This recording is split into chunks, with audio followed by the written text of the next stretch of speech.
মায়েদের শঙ্খনাদে সূচিত হবে এই শোভাযাত্রা। আর তার অনুসারী হবেন সুসজ্জিত বাহনে ভগবান শ্রীরাম, সাথে নিয়ে ভ্রাতা লক্ষ্মণ, দেবী সীতা এবং পরম ভক্ত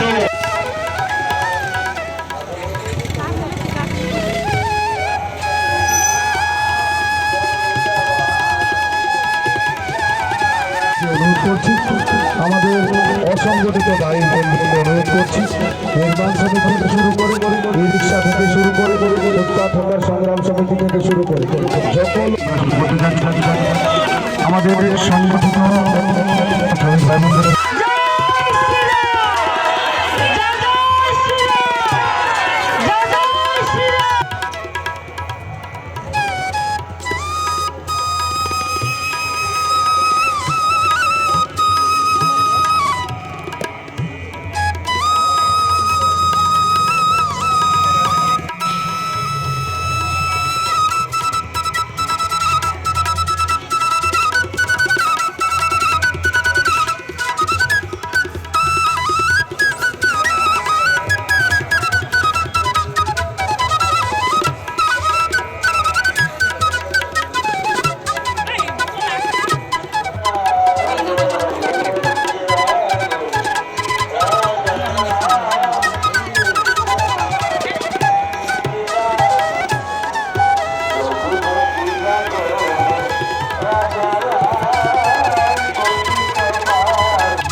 যারা হাতে শঙ্খ নিয়েছেন আপনারা সামনে চলে আসবেন।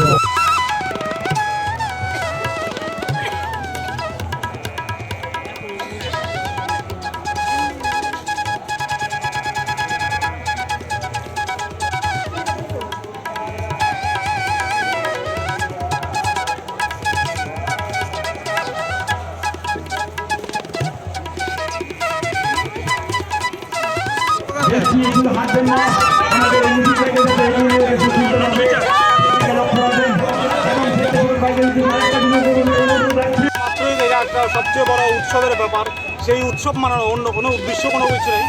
আর আজকে 500 বছরের সংগ্রামের পরে আমাদের 500 বছরের সংগ্রামের পরে আজকে আমাদের রামলালা কোনো প্রতিষ্ঠা হতে যাচ্ছে আমাদের এই দেবভূমিতে।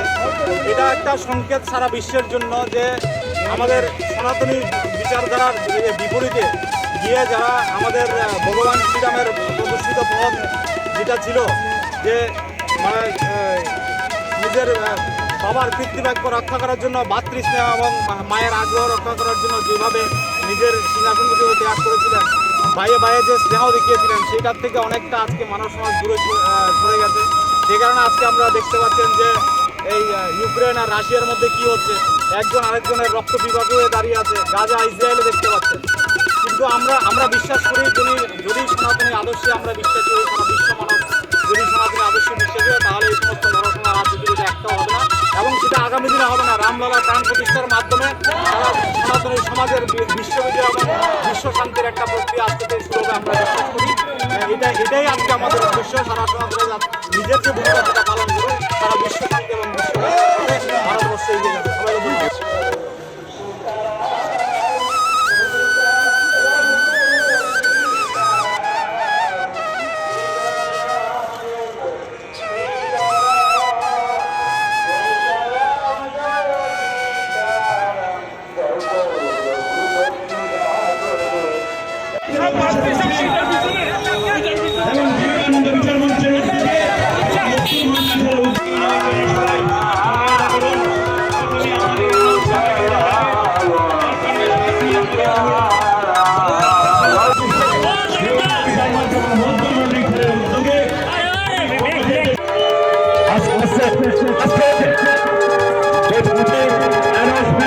সবাই ধন্যবাদ। রাজ্যের সমস্ত সনাতনী মানুষের আমি আমার স্বেচ্ছাসেবক ভাইদের এবং বোনদের বিনম্রভাবে অনুরোধ রাখছি, আপনারা একটু খবরদারি মতো টহল নেবেন। আপনারা দেখেন যে কোনো মানুষ ভাই বোন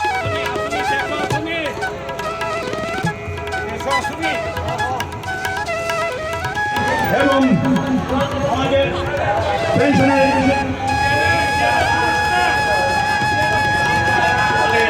হ্যালো সবাই কাছে বিনম্র অনুরোধ করছি, আপনারা আমাদের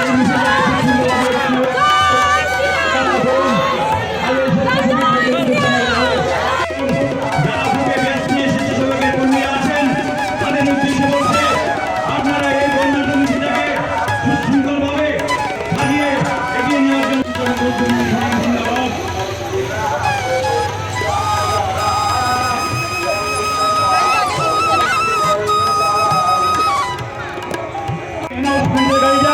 তারপরে আমাদের শাক নিয়ে বাজিয়ে যারা মহিলারা আছেন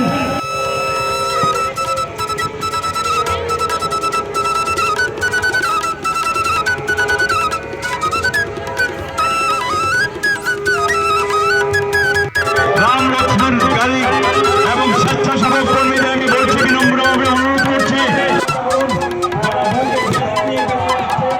তাদেরকে উদ্দেশ্যে বলবো, আপনারা আজকের দিনটা হলো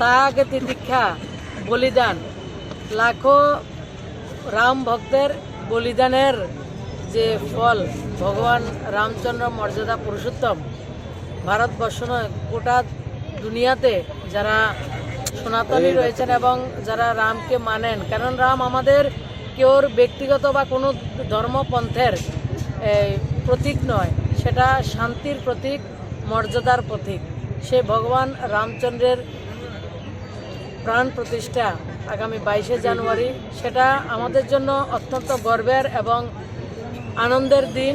এটা আবেগ ভরা একটা মুহূর্ত আমাদের জন্য, যার জন্য 500 বছরও লড়াই করা হয়েছে, সংগ্রাম করা হয়েছে। অবশেষে দেশের যশস্বী প্রধানমন্ত্রী মাননীয় মোদিজির হাত ধরে সেই প্রতীক্ষার অবসান হতে চলছে। তার জন্য গোটা দেশের নাগরিকদের কাছে, জনগণদের কাছে মাননীয় প্রধানমন্ত্রী যে আহ্বান করেছেন যে অমৃতকালে আমরা আমাদের জীবন রামময় হবে, আমরা ত্রেতা যুগে প্রবেশ করছি আগামী 22 তারিখে, সেই দিন আমরা যাতে প্রত্যেকের বাড়িতে প্রদীপ প্রজ্বলন করি। প্রদীপ প্রজ্বলন করার মূল উদ্দেশ্য হচ্ছে ভগবান মর্যাদা পুরুষোত্তম রামচন্দ্র যখন বনবাসে গিয়েছিলেন, বনবাস থেকে যখন তিনি এসেছিলেন, সেদিন যে 14 বছর অযোধ্যাতে অন্ধকার ছিল, শান্তি ছিল না, রাজাই ছিল না, ভগবানই ছিল না, যে জায়গাতে সেই জায়গার কি স্থিতি ছিল সেটা আমরা অনুমান করতে পারি। তো ভগবান যখন সেই অযোধ্যাতে প্রবেশ করেছেন সেই দিন প্রত্যেকটা ঘরে দীপ উৎসব হয়েছিল, আলোকের সজ্জা হয়েছিল। তো সেই আলোক সজ্জাই আজকের দিনের দীপাবলি উৎসব আমরা পালন করছি। তো মাননীয় প্রধানমন্ত্রীর যে আহ্বান সেটা আমরা করব এবং প্রত্যেকে সন্ধ্যাবেলায় আমরা প্রদীপ প্রজ্বলন করব এবং 22 জানুয়ারি প্রত্যেকে আমরা আমাদের যারা যারা বিভিন্ন মন্দির আমাদের রয়েছে, বিভিন্ন ধরনের আমরা প্রতিষ্ঠান রয়েছে, কেউ রাম ঠাকুরের আশ্রম, কেউ অনুকূল চন্দ্রের আশ্রম রয়েছে, কেউ রামকৃষ্ণ পরমহংসদেব রয়েছে, কোনো জায়গায় আমরা কালী মন্দির রয়েছে, কোনো জায়গাতে আমরা হরি মন্দির রয়েছে, কোনো জায়গাতে আমাদের শিব মন্দির রয়েছে। সবার কাছে বিনম্র আবেদন, গোটা রাজ্যবাসীর কাছে, সেদিন আমরা প্রত্যেকে আমাদের ভগবানকে আমরা আহ্বান করব। আমরা সৌভাগ্যশালী, আমরা গৌরবশালী, আমরা মানব রূপে এই মুহূর্তে আমরা ভারতবর্ষে আমরা রয়েছি এবং এই অমৃতকালে আমরা ভগবান মর্যাদা পুরুষোত্তম ভগবানের যে গৃহপ্রবেশ প্রাণ প্রতিষ্ঠার সময় আমরা এই ইতিহাসের সাক্ষী রয়েছি। ভগবান তার জন্য আমাদেরকে নিমিত্ত করেছেন, ভগবানকে কোটি কোটি ধন্যবাদ। এবং আমরা যারা নাগরিক রয়েছি, দল মত ধর্ম প্রান্ত সব কিছুর ঊর্ধ্বে উঠে যে মর্যাদা পুরুষোত্তম রাম আমাদের অস্মিতা, আমাদের স্বাভিমান, আমাদের সংস্কৃতি। এবং রাম মন্দির কোনো ধর্মের প্রতিষ্ঠান নয়, রাম মন্দির হচ্ছে রাষ্ট্রের প্রতীক, রাষ্ট্রের মন্দির। তো আজকে আমাদের যে শ্রমিক সংগঠনের ভাই বোনরা সবাই মিলে এক শোভাযাত্রা ওনারা সংগঠিত করেছেন, তাদেরকে আমি ধন্যবাদ জানাই। এবং এটা স্বতঃস্ফূর্ত আনন্দ, কাউকে ডেকে আনা হচ্ছে না। এবং গোটা দেশে, শুধু আমাদের রাজ্যে নয়, গোটা দেশের মধ্যে একটা আবেগ, এটা জন উৎসব, জনতার উৎসব, ধর্মপ্রান্ত নির্বিশেষে সবাই চাইছেন রাম মন্দিরের উৎসবের আমাকে যাতে আমন্ত্রণ আসে। সবাই চাইছেন ধর্মের ঊর্ধ্বে উঠে, দলের ঊর্ধ্বে উঠে যে আমাকে যাতে আমন্ত্রণপত্র আসে এই ইতিহাসের সন্ধিক্ষণে সাক্ষী হওয়ার জন্য। আমাদের আমন্ত্রণ ভগবান মর্যাদা পুরুষোত্তম রাম আমাদেরকে পাঠিয়েছেন, সেটা হচ্ছে ওনার যে আশীর্বাদ সেটা আমাদের উপরে বর্ষিত হয়েছে, এই জন্যই আমরা এই সন্ধিক্ষণে সাক্ষী হয়েছি। সবাইকে অনেক অনেক ধন্যবাদ, আমার পত্রকার বন্ধুদেরকেও অনেক অনেক ধন্যবাদ। আপনাদের মাধ্যমে মানুষ সব কিছু জানছে। আর যারা আজকে এসছেন এবং আরও যারা ঘরে রয়েছেন সবাইকে বলবো যে 22 তারিখ, 21 তারিখ, 20 তারিখ যতটা সময় রয়েছে আমরা সবাই মিলে সবার সঙ্গে আনন্দ উৎসবের মাতোয়ারা হব, ভগবানের উৎসবে মাতোয়ারা হব। এবং সেটা ইতিহাস আমাদের জন্য স্বর্ণাক্ষরে লেখা থাকবে। এবং আমাদের মনের মধ্যে যে একটা অনুভূতি সেটাকে কাউকে বলে বোঝানো যাবে না। আর ব্যক্তিগতভাবে আমি প্রতিমা মৌমিক সেই আন্দোলনের সঙ্গে যুক্ত ছিলাম এবং সেই আন্দোলনে আমার পরিবারকে আমাকে কি ধরনের অত্যাচার সহ্য করতে হয়েছে, আজকে এটা মনে হচ্ছে এটাই প্রাপ্তি, আর কোনো কিছুর প্রয়োজন নেই। আমার জীবনের সবকিছু প্রাপ্তি রাম মন্দিরের প্রতিষ্ঠা। Thank you.